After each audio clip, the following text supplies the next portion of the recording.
Warning, this video is about shipping, and shipping applied to Deltarune, therefore it'll be filled with opinions. I urge people not to fight over fictional romance because that's kinda silly.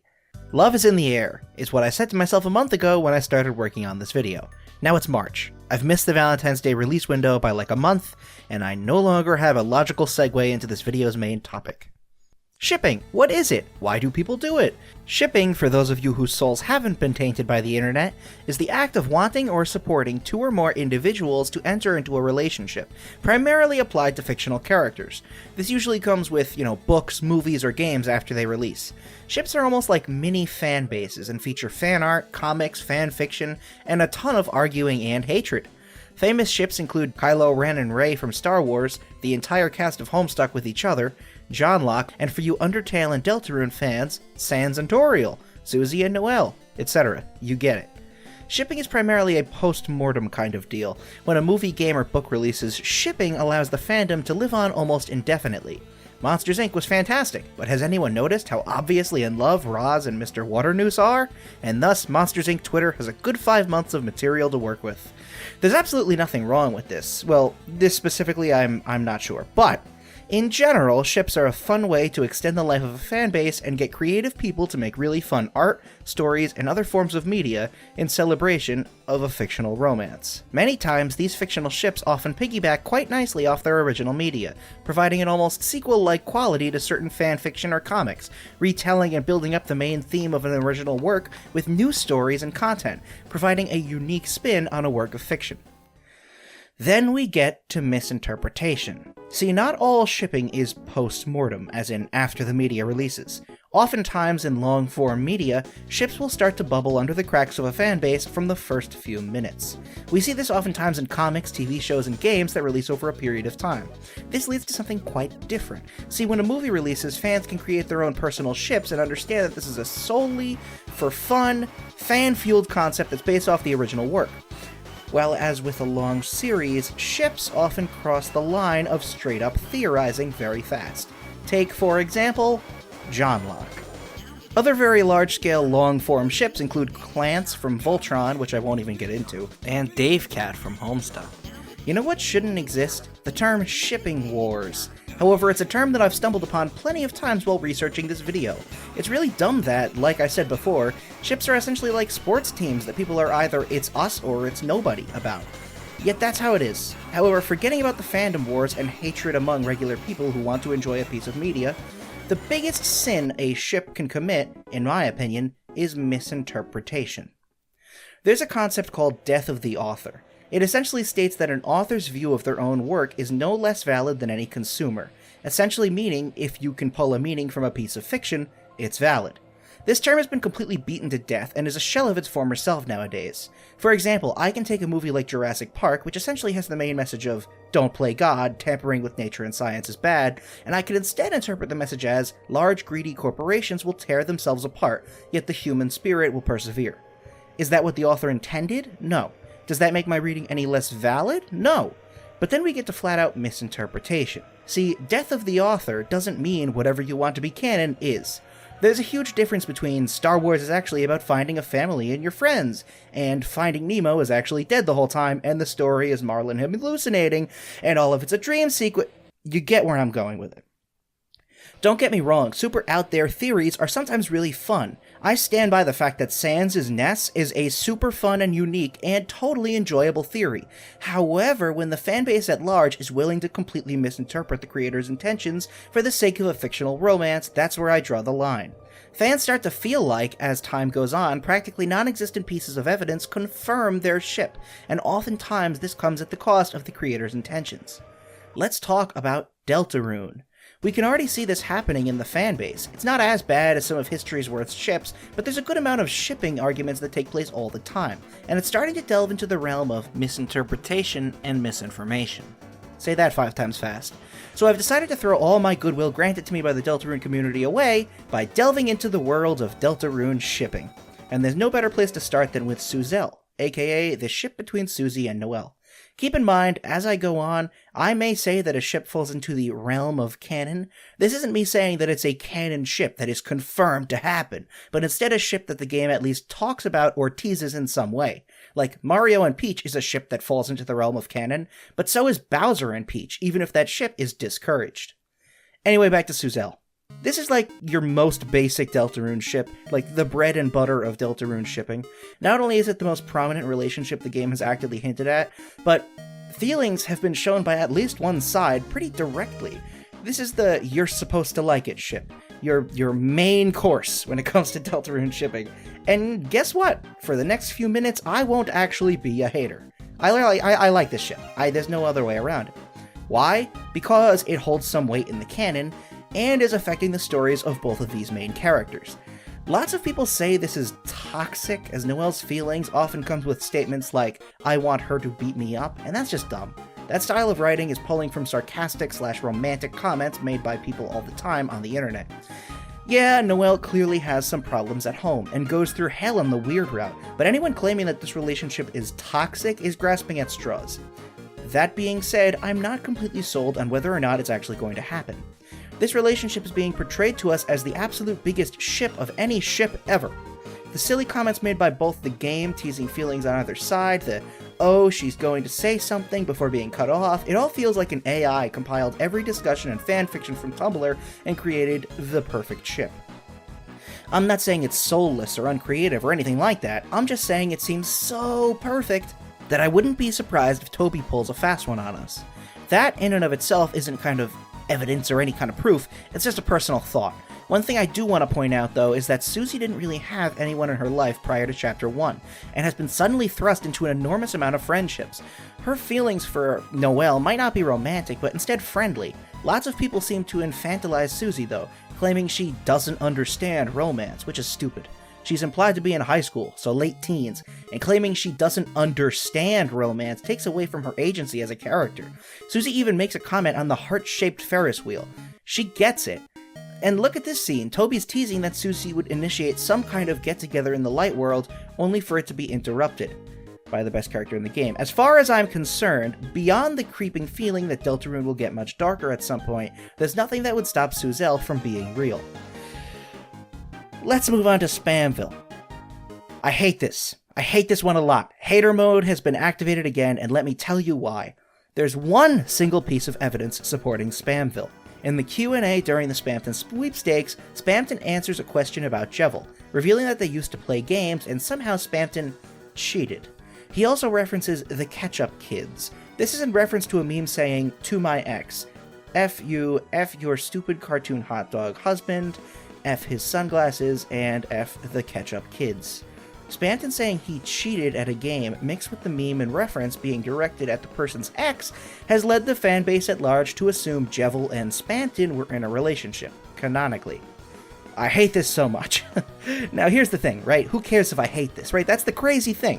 There's probably people who heard me say I hate this ship a minute ago and have already written a comment telling me I'm stupid. But that's part of the problem. Who cares what fictional couple you like more than me? My biggest problem with this ship, though, getting back to why I don't like it, is how so many people take this to be canon. They genuinely believe that what was given to us is confirmation that they were in a relationship. I completely disagree with this. Not only is Spamton shown to hate clowns, but he's never referenced, ever in Card Kingdom. We don't know how these Dark Worlds work, necessarily, so technically speaking, it could have happened, but everything we've seen either points against it or doesn't point to it at all. The only connection is loose meme stuff. Not to mention that the secret boss is being treated a bit differently from most Darkeners, the concept of the secret boss. Most characters are silly and fun and not taken too seriously, but the secret bosses feel like they're treated much more seriously, and this ship, at least in my opinion, would kind of take away from the mystery surrounding them. And that same goes for them, the concept of them popping up in the future and talking to us, or they have conversations in our pocket. This is just a personal thing, not any kind of specific hate towards Spamton and Jevil. I don't personally want to see too much silly stuff with the secret bosses when their stories are, implied to be so serious. I don't hate the concept of Spamville or any of the silly fan art I've seen. It's fun, and if you enjoy it, that's great. But it's not for me. I don't like the idea that the most serious story in this game so far would delve into too much of, like, silly meme stuff. But hey, that's my opinion, and I doubt anyone's actually that nuts about this theory, so who really cares? Cruzy is a thing. This is Kris and Susie. There's implications from the very beginning that the only person Kris has really positive feelings for is Susie, and this leads people to the natural suggestion of Cruzy. Here's my take. Cruzy is lots of fun. Their specific personalities clash very well. Do I think it'll be canon? No, and it's for multiple reasons. First off, this would leave Noelle not just alone, but outright denied by her love interest, and that wouldn't sit right with most fans, and I don't think Toby would build something up that just wouldn't end up happening just to tease us. The main reason I don't see this happening, though, is because it would most likely require us to be the ones initiating this romance. I don't think we'll see any canon Kris romance, as I don't think Toby wants us to be the ones to initiate it. It'd feel weird if, at the end of the game, we decide for Kris what they want romantically. Again, fun, but probably won't happen, and even though there's slight hints given by the game, I don't think Toby's actually trying to imply anything romantic, so I wouldn't say this falls into the realm of canon. Kriselle. This is Kris and Noelle. Yeah, I mean, what more is there to say? Their chemistry doesn't feel romantic. They have great chemistry, but it doesn't feel like a romantic thing. And even if Kris was interested in Noelle, Noelle is interested in someone else. Shipping this requires denying a canon romantic interest for Noelle, so that doesn't really speak to me. Not only that, but the Weird Route's existence and its very weird romantic undertones with Noelle push me even further away from this ever being a ship. I'd love to see Kris and Noelle get over whatever shared trauma they probably had as kids and rebuild their friendship to be stronger than ever since their families stopped being close, but nothing romantic. That being said, this ship is in the realm of canon. Do we like it? No. Are we supposed to like it? No. Again, like I said before, I'm not saying it's canon or is happening, but it's been spoken about and acknowledged in-game. The Weird Route goes very hard in the uncomfortable romantic implications between Kris and Noelle. Despite this being an uncomfortable, messed up potential romance, this absolutely falls into the realm of canon. We're something else. I'll ride with Noelle. The whole thing is coded in uncomfortable romantic tension, despite that romance being uncomfortable again and not something Kris or Noelle would even want. Therefore, it does fall into the realm of canon. I'll talk more about it later, but will it come true and actually be an endgame ship? I hope not, but that doesn't change the fact that it does fall into the realm of canon. Asriel, thank God, something lighthearted. This one, it's fun. It's really fun, there's nothing else to say. It's fun in Undertale, it's fun in Deltarune, even though it's not too prominent just yet. Asgore's involvement in Toriel and Sans' banter is super duper enjoyable. However, I don't think I'll say this is going to happen. It feels far more natural for Asriel to be a thing in post-pacifist of Undertale, however, considering the tension and open issues Toriel has relating to Asgore and whatever's going on with the holidays, I doubt we'll see Asriel play out. Although Sans somehow ending up as our dad would be a wildly enjoyable thing to witness, I don't think it's going to happen. That being said, I'd like to throw out the Sans is from the Deltarune timeline theory and ask you to consider the implications here. If Sans goes from the Deltarune timeline to the Undertale one and falls in love with someone who reminds him of the woman he loved in the Deltarune timeline, that's got some super sad emotional drama written all over it. I have nothing else to say about Asriel. It's fun. I don't think it's going to happen. Let's move on. Asgore. Stupid name, terrible name, but a great ship. Fantastic. He was my Rudolph. Amazing, 110 out of 10? No, but for real. Well, it's a fun fanfiction thing. I don't think it should happen. At all. And this isn't because I have a hatred towards that specific relationship. Asgore's character in Deltarune is mostly based around his relationship with Toriel, his time on the Force, which connects back to Toriel, and whatever happened that caused him and Toriel to split up. I've seen people suggest that the thing that split the Holidays and Dreamers, and also him and Toriel, is him revealing his love for Rudy, but that's obviously not the case. I don't think Asgore should move on and just get another significant other, not when this Toriel relationship plays such a huge role in his character. Silly, fun scene in the game's final credits? Maybe. Something that plays a canon role in the story as it develops? I don't think so. Asriel. This one is obvious, and obviously falls into the realm of canon. Asgore and Toriel, while divorced now, were once in a committed relationship, and even had Asriel and presumably adopted Kris during that time. Something in the past caused them to split, and that may tie into Asgore's firing off the police force, as well as Des' strange disappearance. We'll probably learn more about it in Chapter 3. I have to say that I really enjoy the way it's played out in the game so far. Asgore's been hit really hard by this, and obviously still has some feelings for Toriel, attempting to even make her remember her feelings. To be completely honest, I wouldn't mind seeing them get back together by the end. This ship is kind of, obviously going to play a large role in the story as it goes on. I'm really looking forward to seeing where it'll go.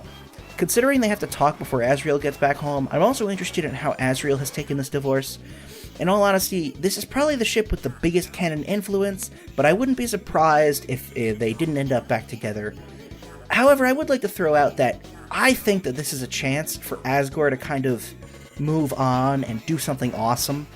And what I mean by that is, we're kind of at a point, at least with Asgore, where he's very similar to how he was in post-pacifist of Undertale.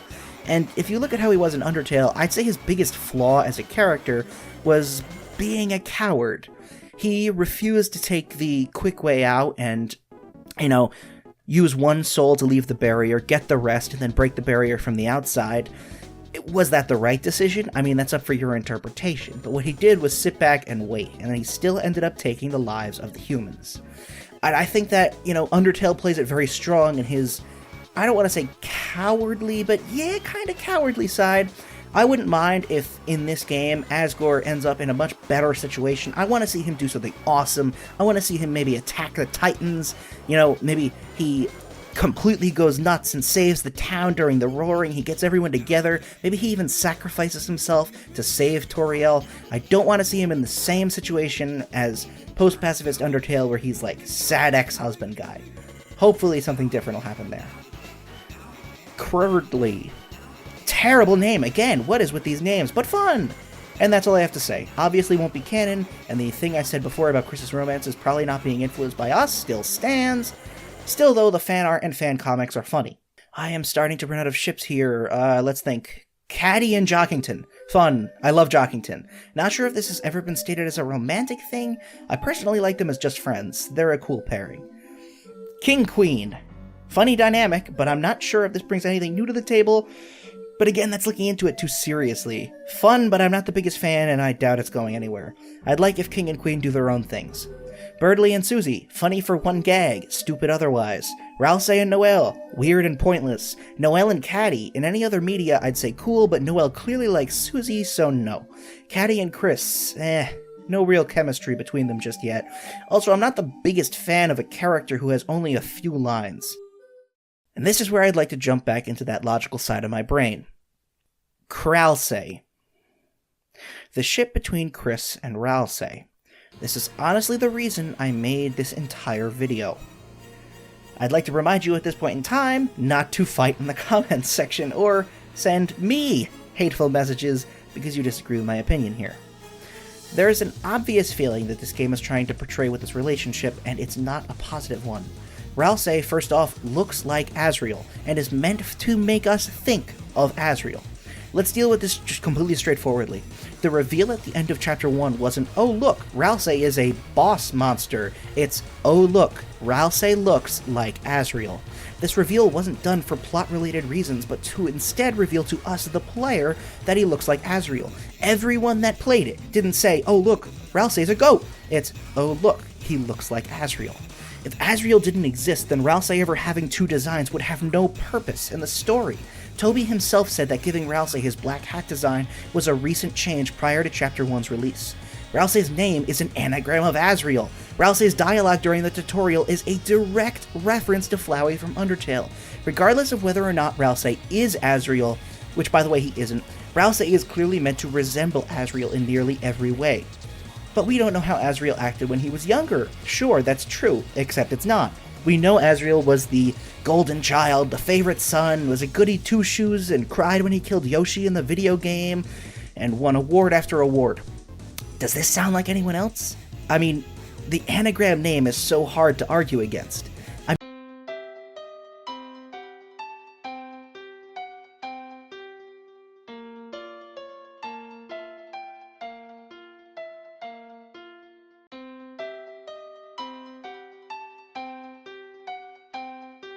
mean, why else would his name be an anagram of Asriel if it wasn't meant to make us think of Asriel?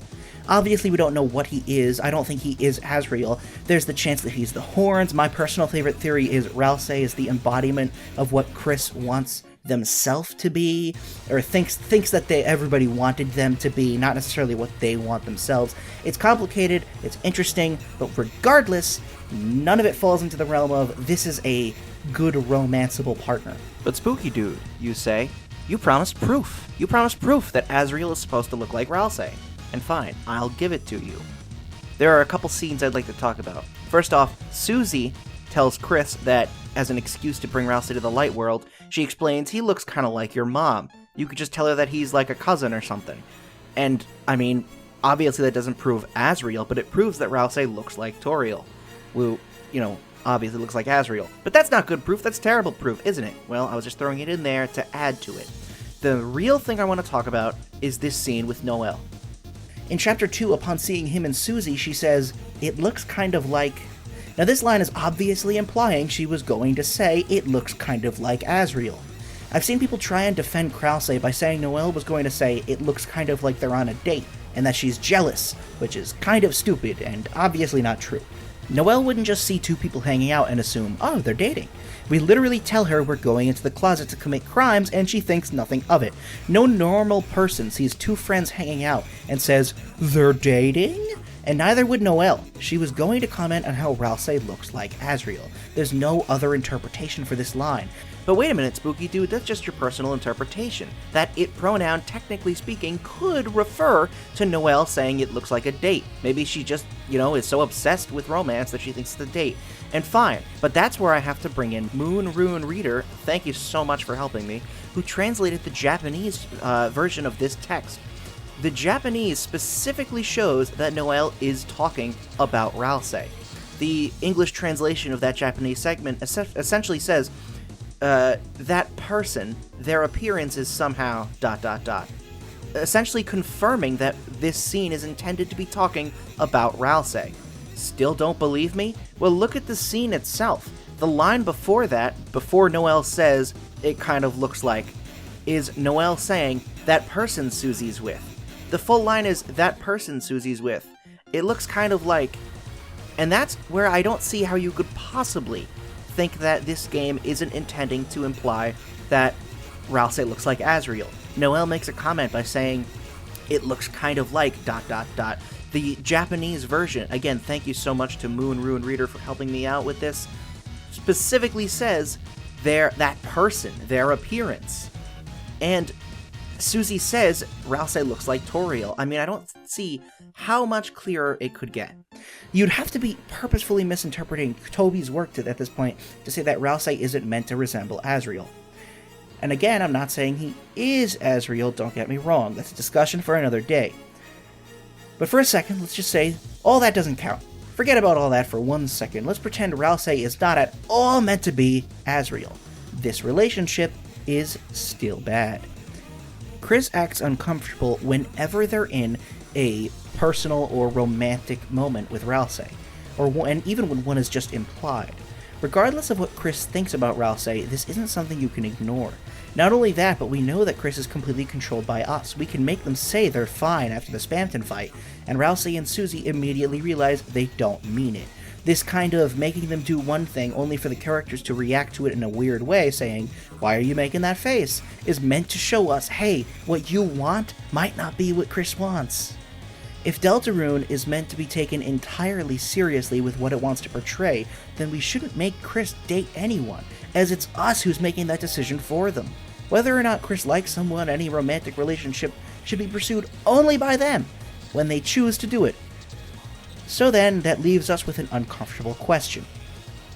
Why is Ralsei something that the game actively pushes you to go towards? Constantly giving you opportunities to hug Ralsei, the obvious implication when Ralsei blushes and has some kind of romantic reaction to Kris's advances, and that's the thing, it doesn't actively push you. The main story of Deltarune, even behind the night and the roaring and the titans, is the story of Kris, who's being puppeteered around by an eldritch entity, doing things against their will.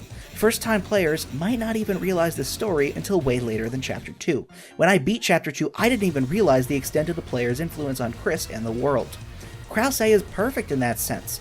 To any casual player, it's the fun, silly ship to play into. The best and most interesting choice whenever the game lets you play into it. And it'll be a huge shock when they realize, hey, Kris doesn't want this at all. You're literally forcing them into a relationship with an alternate universe weird ripoff of their brother. I think Toby is going to lean heavily towards discomfort as a main feeling when it comes to the player versus Kris storyline. He's doing it with Kriselle and Ralsei. Both are examples of us overstepping and doing things Kris wouldn't do themselves. And honestly, I love it. This sounds messed up. I don't mean I'm glad I can psychologically manipulate someone. I mean that this is a great way to really hit the points home. Toby wants us to understand why the Soul and the Kris aren't two best friends, with Kris so happy to have us. I've seen people suggest that Kris and us decide to split during Chapter 7, work together and save the day and become good pals. And no, there's a conflict here. Kris has learned they may never be able to live without us. That's really messed up.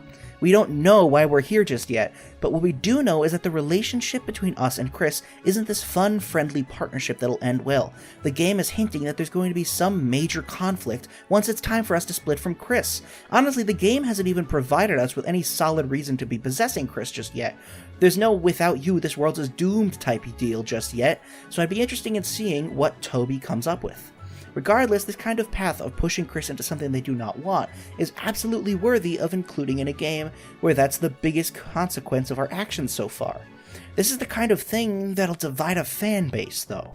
If Ralsei ends up being someone who the game reveals is, yes, just like Asriel, and we get confirmation that Kris isn't fond of them, the fan base will be super pissed. Like I said before, lots of people are here for a cozy, fun, super wholesome adventure, but that's not what I think Toby is going for. If Toby doesn't crank up the discomfort and overall badness of what we have the potential to do as the player, I don't think he's going to be fully playing into the story he's trying to tell. So, final statement. Ralsei, in my opinion, is weird and bad, however absolutely falls into the realm of canon, and while I don't think it'll be endgame on the true ending, I'm sure we'll be able to push it much further by our own volition. So that's that. There's only a handful of ships that are anywhere near the realm of canon, and there's even fewer that the narrative will actually push for. I don't think this is bad. I don't think shipping is bad. I don't think people who ship Ralsei are bad. I think that shipping as a concept has become this kind of weird fandom in and of itself. Like, some of these ships I talked about earlier, like John Locke and, any Homestuck ship ever, ends up becoming their own things to the point where it's almost like an entirely different fandom at a point. When these shipping communities form, they essentially run the risk of being bulldozed by the actual media. Usually it's in the form of, oh, that's not canon, and all that fan art and fan comics still remain just as fun as they were when they first showed up. But sometimes, in the case of Ralsei, it's possible that it'll be, that's weird, and due to Deltarune's vagueness overall, it's impossible to say where it'll lie. I don't like media that leads audiences down a certain path, only to sucker punch them and tell them that they're bad for interacting with it the way it intended them to. That's the thing. I mean, even though I don't like Ralsei, I have a hard time thinking about the future where the game will say, psych, this is super creepy. Joke's on you. That's what makes genocide compelling. You weren't asked to do the genocide route in Undertale. You had to delete your save file, and specifically disobey Flowey who tells you not to, after Pacifist, with the message of genocide reflecting that. For Ralsei to just be like, psych, that's weird, it feels, like a slap in the face to people who want to enjoy the game and don't pick up on a super complicated narrative that isn't 100% obvious. That is, until you go to the logical conclusion of, oh, well, Toby shouldn't let you get too far with it then. Just reveal sooner rather than later that Kris feels weird about it, and then you never let the player romance him again. But then with that, you run the risk of the narrative feeling like it's pulling its punches with this deep story and implications of being puppeteered around. I guess the only conflictless answer is make it so Ralsei isn't weird, or don't talk about it anymore at all, but that doesn't seem like something that's going to happen. I guess the final thing I want to say is Deltarune is a complex story, with 7 chapters, maybe even more, that's sure to have a lot of twists and turns. There's hints of deeper storylines, even deeper than what we already know, so don't be surprised if a favorite ship is steamrolled over when the full game releases. I don't have any sweeping, super important statement to end this on. I suppose I can say I hope this community doesn't misinterpret the game's narrative after it releases for the purpose of a fictional romance. That's what this entire video has been about. Don't go against the author's intended message simply to validate a fictional ship. Obviously this wouldn't matter at an individual level, but I've seen entire fanbases decide to kind of retcon a work of fiction for the purpose of building a ship. That just makes it seem like everyone wants to see Finding Nemo, and then came out and said, wow, that was a story about how Nemo was dead all along. It's not, and if Kris and Ralsei ends up as something you aren't encouraged to continue, I hope the community at large can accept that. I'd like to give one more special thanks to Moon Ruin Reader. Thank you again for helping me out here. This was such a great help with the translation of that Noelle line. It really helped me explain why I think Ralsei looks like Asriel, and, thank you so much. Well, this was a doozy of a video. I've got one coming up that's a lot more simple. I've got a couple more simple, but obviously, deep and fun ones coming up. I've got some really big ones coming up. I actually started a Patreon, but this video was simply too large to include it here, so maybe I'll talk about it next time. Also, I want to thank everyone for sending your theories to spookydoodtheories@gmail.com. The response to, me asking for your theories has been so incredibly amazing. It's been a blast to read through them all, and don't worry, they'll be spoken about. I also want to thank, you guys, the fans, for some great feedback. In my last video, someone said that there's too much text on the screen, and so I've, specifically tried to dial that back. I am absolutely, having such a great time making Deltarune theories for you guys, and I appreciate every comment, every like, all of you guys. Thank you. Again, I'd like to thank you for such great reception to all my videos. My name is Spookydood. Follow me on Twitter, like, share, and subscribe, and thanks for watching.